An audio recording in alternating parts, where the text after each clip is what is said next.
আমার আম্মা জান খাদিজা ইন্তেকাল করলেন, কবরের ভিতর শোয়াইলেন। আমার নবীজি নিজ হাতে নামাইলেন, মাটি দিলেন, কবরের পাশে দাঁড়িয়ে রইলেন। শরীয়তের কথা হইল 40 কদম দূরে না গেলে মুনকার নকির ফেরেশতা প্রশ্ন করার জন্য আসে না।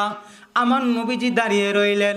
আমার নবীজির বয়স তখন 50, লাঠির উপর ভর দিয়ে টুকরিয়ে টুকরিয়ে কাঁদতেছে আর আম্মাজান খাদিজার কথা মনে করতেছে।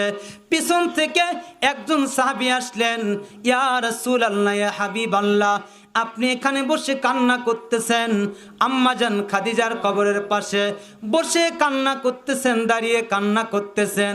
40 কদম দূরে যদি না যান মুনকার নকির ফেরেশতা আসবে না।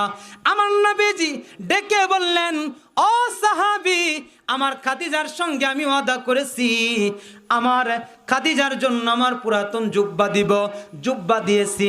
আর একটা ওয়াদা বাকি রইল, কবরের ভিতর 3টা প্রশ্ন করা হবে, 3টা প্রশ্নের উত্তর আমি দিয়ে দিব, এই জন্য আমি কবরের পাশে দাঁড়ায় আছি। এই কথা যখন বললেন, আল্লাহর ফেরেশতা জিব্রাইল হাজির হইলেন, এসে আল্লাহর নবীকে সালাম জানাইলেন, ইয়া রাসূল